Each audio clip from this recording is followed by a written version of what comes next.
청소는 뭔가 서비스 같고 상품을 생산한다고 하기엔 또 뭐하고 평당 한 900이면은 아파트 충분히 지을 수 있다 이런 얘기를 하는데 과천만 해도 6,300만 원 평당 이렇게 호가를 하는데 전국민 재난지원금을 2차로 또다시 해야 된다라고 추진을 하고 있는 것 같고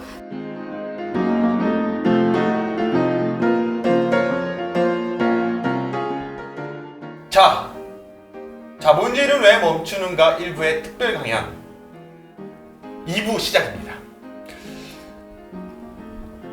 잘 쉬셨나요? 네. 예. 그런 거 같아요. 예.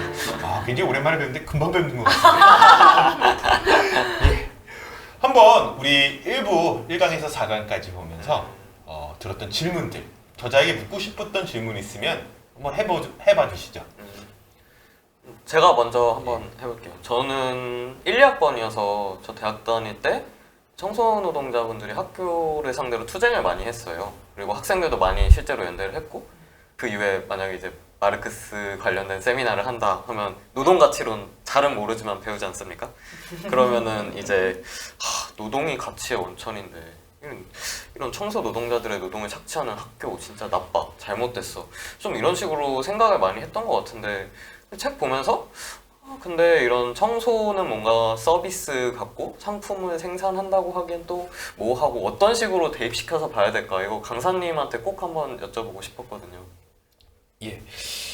우리 사회는 정말 다양한 제품과 서비스를 생산을 하죠. 아주 거대한 분업을 통해서 생산을 하게 되는데요. 우리가 어떤 노동이 어떤 것들이 실제 가치가 있는지 이 사회에서 어떤 역할을 하는지를 생각해 보려면 의외로 반대의 경우를 생각해 보면 됩니다. 그 노동이 빠지면, 그 일이 빠지면 어떨까? 대학에서 청소라는 노동이 없으면 어떻게 될까? 정말 엉망진창이겠죠. 네. 아마 대학에서 굉장히 어떻게 보면 교수님들이 좀 더 높은, 좀 가치가 높은 노동을 하고 뭐 좀 임금이 낮거나 이런 임금이 낮은 직종에 있는 것들 같은 경우는 좀 뭐랄까 좀 가치가 낮은 일을 한다 뭐 생각하기 십상인데 하여튼 이런 일들이 빠지면 어떻게 될까? 아마 대학 교수님들의 강의 생산성도 굉장히 낮아질 겁니다. 이런 건 실제 삼성전자 같은 경우를 봐도 마찬가지입니다. 아주 천재급 연구원이 있는가 하면 청소 경비 노동자들도 있는데요. 아무리 실제로 천재고 엄청나게 많은 실제 고급진 일을 한다 하더라도 청소가 안 되고 경비가 안 된다면 건물 관리가 안 된다면 정말 제대로 연구 활동을 할 수 없을 거예요. 그만큼 우리 사회는 어떤 사회적인 분업을 통해서 생산을 하기 위해서 여러 가지 일들이 실제로 맞물려 돌아가는데요.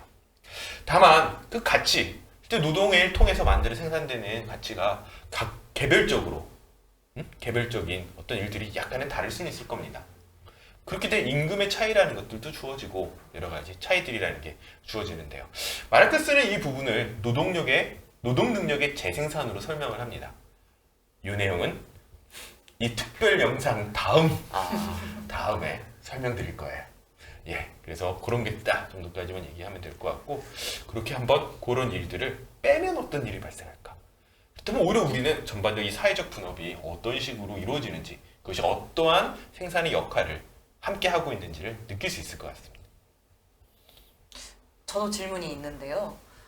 저희 조합원들이 평생 일하신 분들이 정말 많아요. 뭐 20, 30년 일하신 분들이 굉장히 많은데 그렇게 20, 30년 일해도 요새는 본인이 만든 집 한 채 사기 진짜 어려운 세상이더라고요.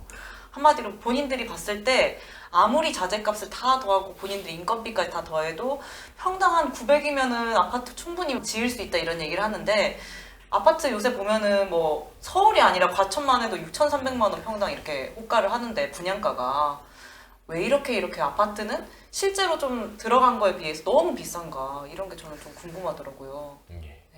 사실 이 궁금함은 질문을 만들기 위해서 궁금하신 것 같아요. 왜냐면 건설 현장에서 있기 때문에 훨씬 더 잘 알 것 같아요. 우리 노동가치론으로 한번 설명을 우리 지수민님께서 해주시겠습니다. 제가요? 자, 네, 엄청 쉽게 말하면요. 자문전압인가요?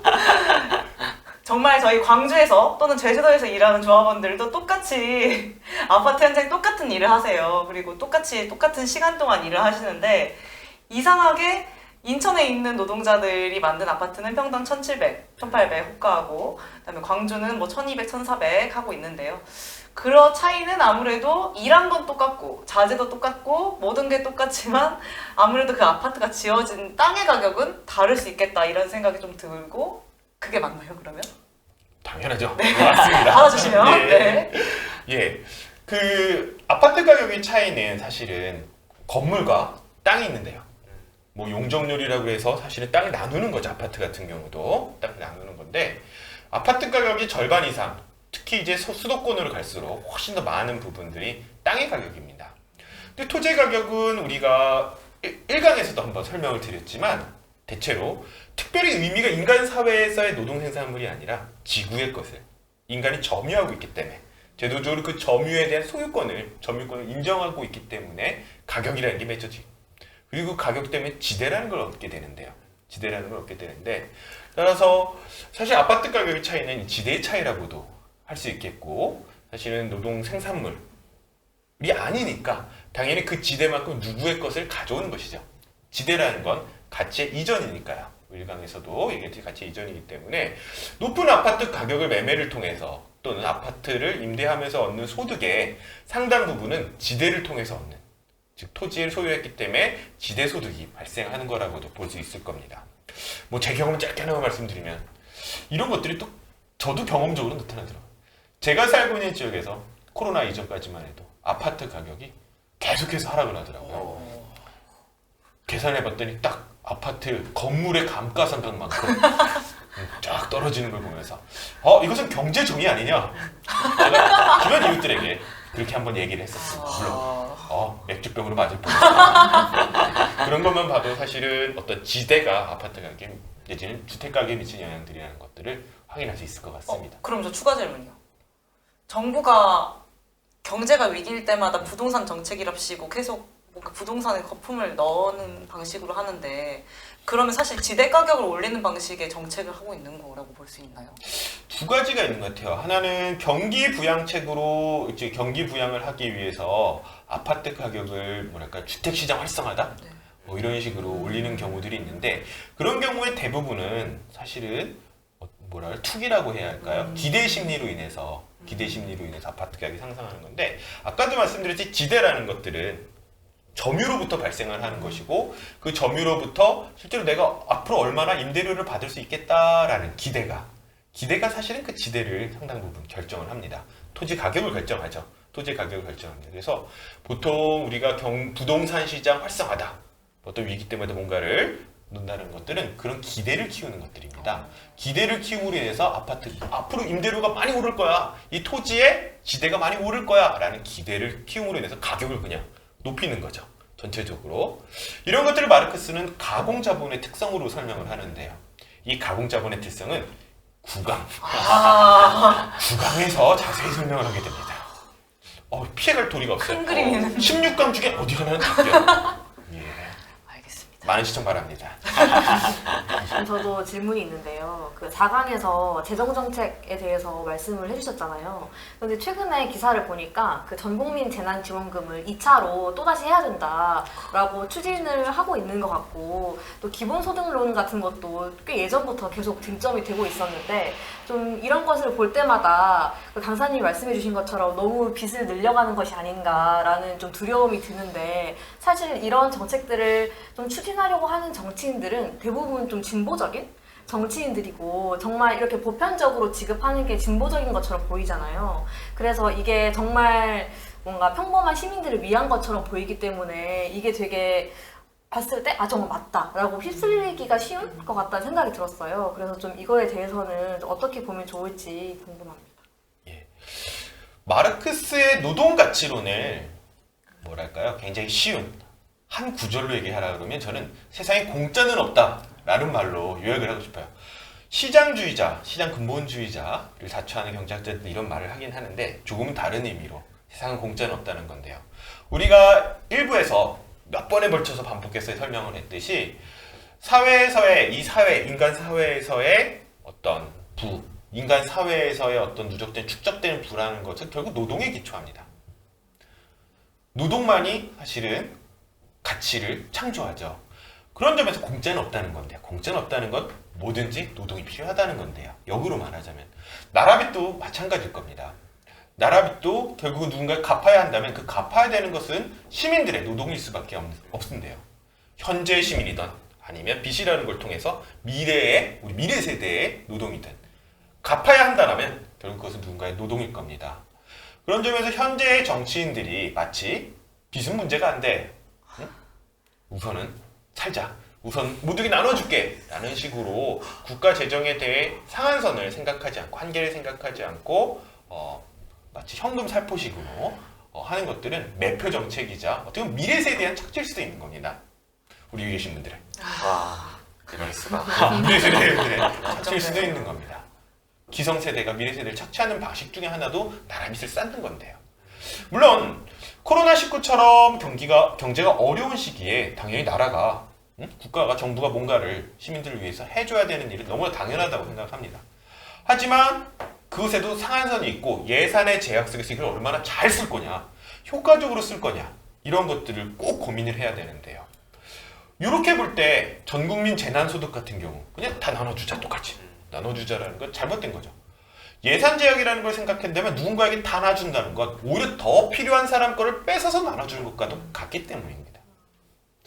저는 이런 것들은 정말 어떻게 보면 선거가 없었다면 나오지 않을 정책이고 대선을 앞두고 다시 또 비슷한 얘기가 나오고 있는 것도 어떤 그 맥락을 생각해 볼 여지를 주는 거겠죠. 예. 자, 또 다른 질문들 있으면 주시죠. 아, 네. 저는 혼자 읽으면 심심해서 같이 사는 친구한테 너도 같이 읽어보자 해서 읽었거든요. 근데 제가 오늘 또 강사님을 만나러 간다고 하니까 그 친구가 꼭 나의 감상과 그리고 나도 질문이 있다 꼭 전해달라고 해서 간단하게 전해드리려고요. 그래서 그 친구가 가장 인상 깊었던 부분은 그런 부분이더라고요. 좀 구글이나 마이크로소프트 이런 디지털 기업, 흔히 말하는 IT 공룡 기업은 엄청 승승장구를 하고 있는데 실제로 우리 경제 전반을 보면은 딱히 그만큼 잘 나가고 있지 않은 것 같단 말이죠. 이 괴리를 좀 어떻게 설명해야 되나 좀 이런 것들이 그 친구가 항상 고민이었다고 하는데 강사님의 책을 보면서 이것이 바로 해답이구나 알았다고 하더라고요. 그래서 근데 좀 거기서 연장해서 이제 질문이 있는데 그러면은 이런 IT 기업들이 그 이윤 추구하는 방식이 좀 지대 추구에 가깝다라고 하셨는데 실제로 이런 것들 현실에서 제어할 때 어떤 것들 고민을 하면서 해야 될까? 실제로 어떤 정책들로 지금 좀 제어를 해야 된다고 이야기들이 나오고 있는가 좀 상상이 잘 안 된다고 해서 그런 부분들 강사님께 질문 드리고 싶습니다. 예.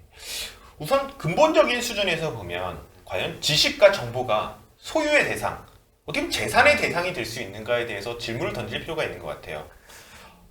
좀 이상한 질문일 수도 있겠지만 우리 뉴턴이 중력 법칙에 지적 재산권을 설정했으면 어떻게 됐을까요? 우리 뭐 모든 비행기들은 다 뉴턴한테 주거든요. 상대성 이론에 만약 아인슈타인이 지적 재산권을 설정했으면 어떻게 됐을까요? 아마 뭐 상상할 수도 없는 일들이 발생했고 아인슈타인의 아마 우리 아들 딸들은 정말 떼부자가 됐어요. 정말 세계 최고 부자가 됐을 건데요. 다행히 그런 일은 발생하지 않습니다. 지식과 정보라는 것 자체는 인류가의 공유제죠, 사실은. 모두 나누는 건 성질입니다. 근데 그거를 지적 재산권이라는 어떻게 보면 인위적인 제도를 통해서 소득을 발생시키는 즉 재산으로 만든 건데요. 사실 그 부분부터 생각해 볼 필요가 있는 것 같아요. 이런 부분이 예전에는 그래도 좀 작았기 때문에 큰 문제가 없었는데 이게 90년대 후반 디지털 경제, 뭐 지식 기반 경제 이런 얘기가 나오면서 아주 넓어졌습니다. 이제 넓어지고 많아졌다 보니까 아까 말씀하신 것처럼 이 지적재산권을 통해 노동이 없이 순전히 지적재산권을 통해 성장하는 기업들이 오히려 나라 경제에 전반적인 부담이 되는 건데요. 자, 이 문제를 어떻게 해결할 거냐? 네, 마르크스는 이런 문제를 해결해 나가는 것들 공산주의라고 얘기를 했는데요. 무서워. 공산주의. 예, 다른 게 아닙니다. 우리가 정말 소유한다는 것, 노동, 이 사회는 뭘까? 소유, 노동, 사회 이런 질문들에 대해서 자본주의와는 좀 다른 생각을 해보자라는 것들을 저는 공산주의를 이해하고 있고 마르크스도 또한 그렇게 지향을 했는데요. 뭐 지금 아주 구체적으로 잡히지 않더라도 이런 것들을 한 번쯤은 고민을 해나가면서 더 문제가 되고 있으니까 실제로 어떻게 바꿔나가야 되는지 한번 고민해보는 게 좋은 시즌이 오히려 그런 계기들을 주는 게 4차 산업혁명이나 디지털 기업 최근의 경제인 것 같습니다. 뭐 아주 현실적으로는 정보세, 정보세. 디지털세 뭐 이런 것들도 얘기 많이 나오고 있는데요. 어떻게 뭐 SNS 하시나요? 네. SNS 하시죠? 네네. 페이스북? 아 이런 인스타그램 하고 있어요. MZ세대. 네, 그렇죠. 이런 페이스북은 주로 저 같은 말만 콸말 많은 그 주로 좀 인물인데 인스타그램을 하는데 인스타그램의 소유권이 그 구글인가요? 네 페이스북에 샀어요. 페이스북이? 네.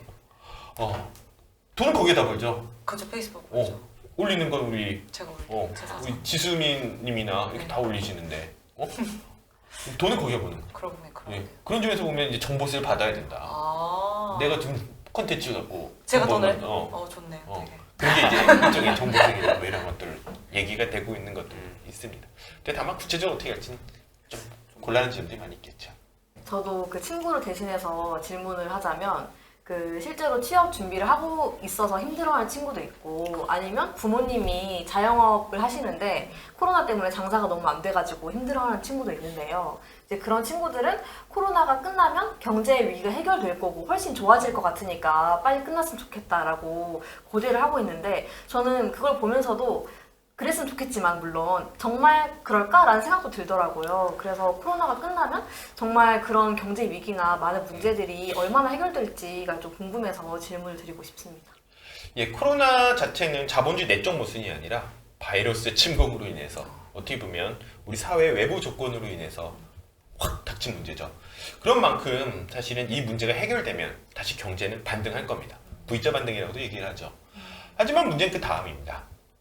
이 코로나19 기간을 버티기 위해서 어떻게 보면 좀 고통을 완화하기 위해서 정부는 어마어마하게 많은 빚을 쌓았고 또한 많은 돈을 풀었습니다. 이런 것들이 우리 4강에서 얘기했듯이 인플레이션이나 국가 부채라는 어떻게 보면 자본주의 이때부터 내적 문제가 되는 건데요.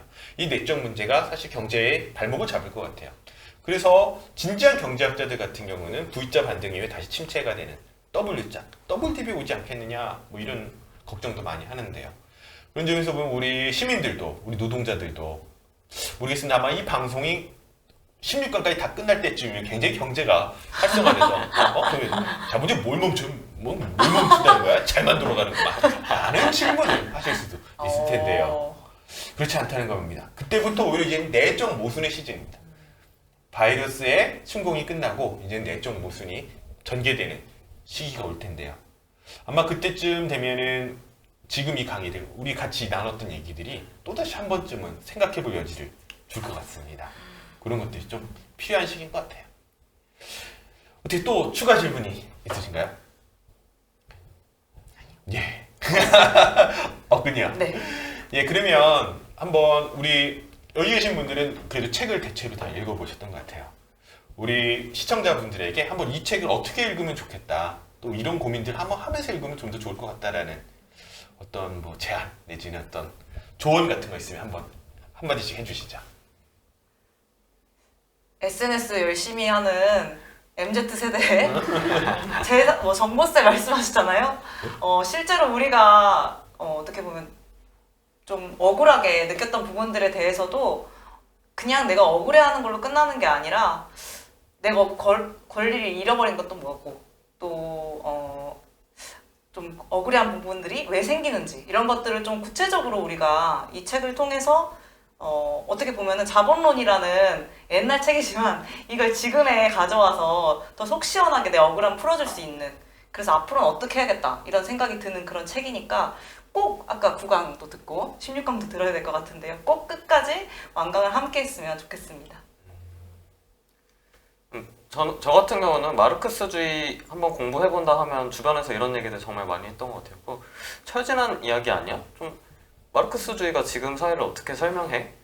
그리고 실제로 저도 잘 몰라서 대답을 못했었던 것 같아요. 근데 좀 한지원 강사님의 21세기 경제를 자본론으로 해설한다 이 책을 보면서 좀 주류 경제학이 오히려 지금 시기에 설명하지 못하는 부분들이 있고 마르크스주의가 훨씬 더 체계적으로 설명할 수 있는 그런 부분들이 있다는 것을 좀 쟁점 중심으로 엄청 잘 캐치를 할 수 있었던 그런 책이 바로 이 책이지 않나 싶고 21세기 경제를 자본론으로 같이 해설할 수 있는 이 책 함께 읽으면 좋겠습니다.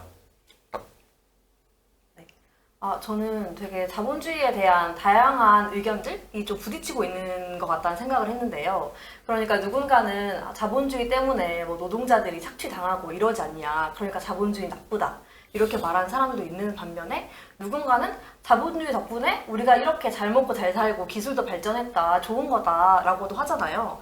그런데 요즘 보면 자본주의가 좋다고 말하는 사람이나 나쁘다고 말하는 사람이나 위기라고 말하는 것 같아요. 그래서 그렇게 자본주의에 대한 그런 가치 판단을 넘어서서 다들 위기라고 말하고 있는 그런 시대에 이 위기가 왜 일어나게 된 거고 좀 이 위기를 어떻게 봐야 되냐가 고민인데 이 고민을 가장 잘 해결해 주는 책이 이 책이 아닌가라고 생각이 들어서 이 책을 꼭 읽으시면서 지금 이 사회와 자본주의 위기에 대한 그런 고민을 함께 했으면 좋겠고요. 또 책만 읽으면 너무 지루할 수 있으니 유튜브랑 같이 보시면 정말 이해가 잘 되더라고요. 그래서 꼭 영상과 같이 보셨으면 좋겠다라는 추천을 드립니다.